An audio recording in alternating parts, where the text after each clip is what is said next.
General Manager Ryan Poles is officially in the building at the Senior Bowl in Mobile, and he is laser-focused on one position group that could completely transform this roster.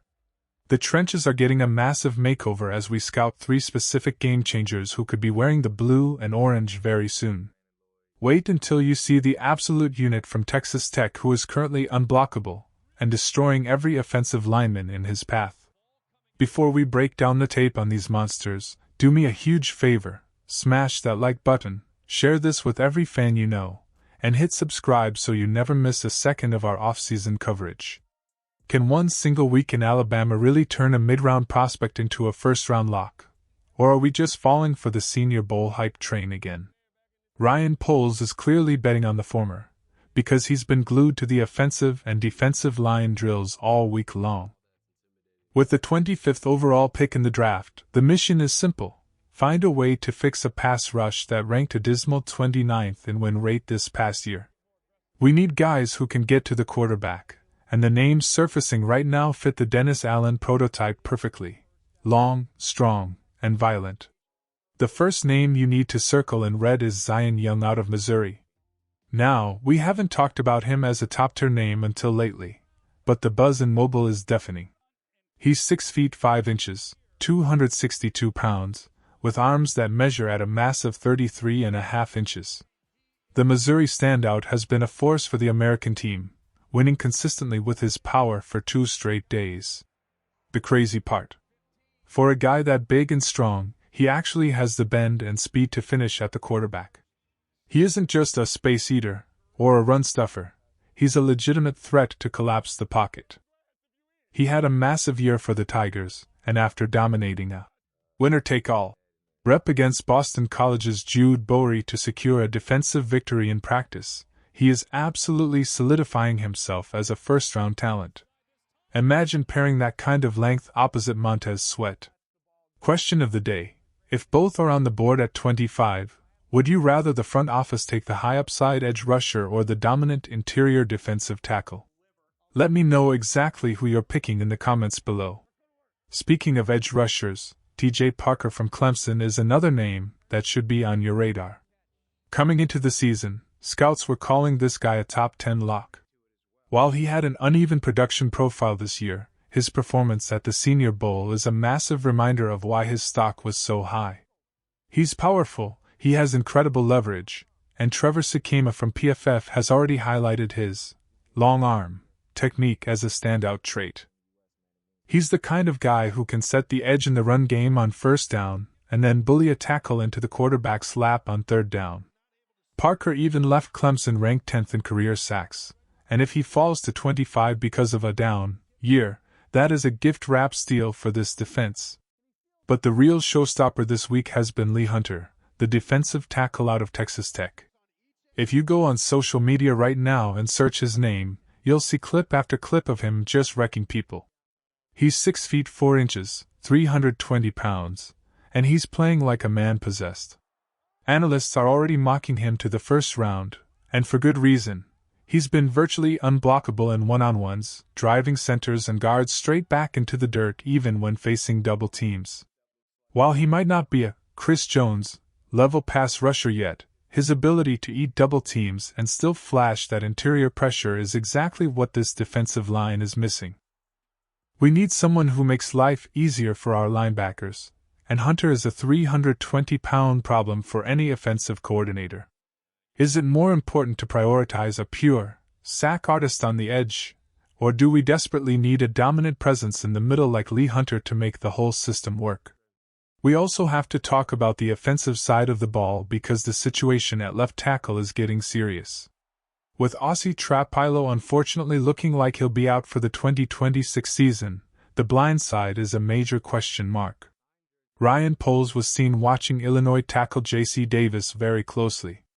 Davis is a massive human being who has had some great reps in Mobile, and while some scouts think he might eventually move inside to guard, he's shown the footwork to compete at tackle. Other names like Jeremiah Wright and Iowa's Jennings Dunker are also making noise. The bottom line is that Poles is looking for toughness and finishing ability. We saw Derek Moore from Michigan literally truck a 350-pound lineman this week. Those are the kind of prototypes that this coaching staff is looking for. At the end of the day, if you're picking at 25, you want the best defensive lineman available. Unless a miracle happens and a top-tier talent like Caleb Banks from Florida somehow slides down the board, the smart money is on the trenches. Whether it's Zan Young's length, T.J. Parker's power, or Lee Hunter's pure dominance, the foundation of the 2026 defense is being scouted right now in Alabama. Ryan Poles knows he can't afford to miss on this pick if we want to take the next step into the elite tier of the NFC.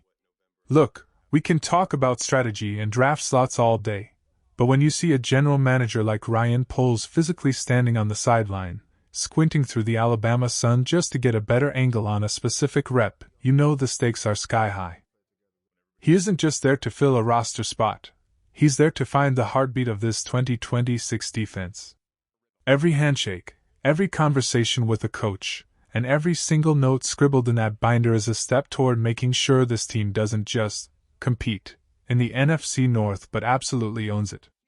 We've seen him build through the draft before, and with the defensive line class currently putting on a clinic in Mobile, the opportunity to snag a franchise cornerstone is sitting right there for the taking.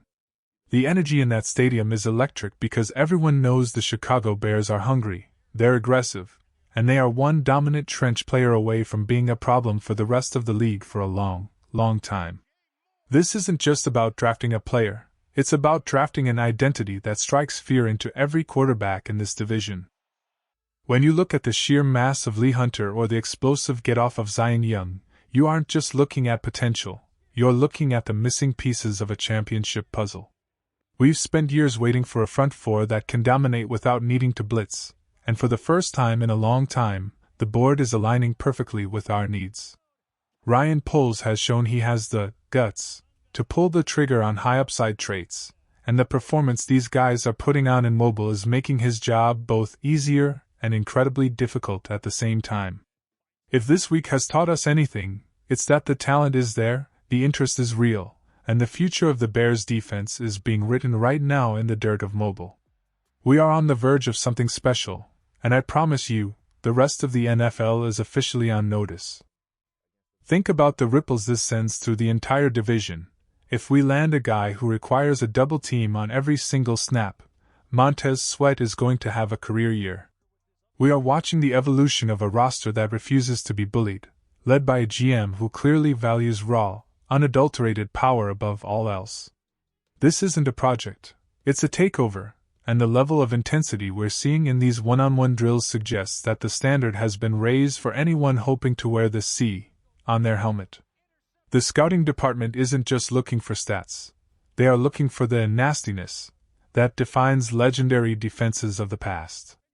When you see a tackle get driven 5 yards into the backfield, that's not just a good rep, that's a statement of intent for the upcoming season.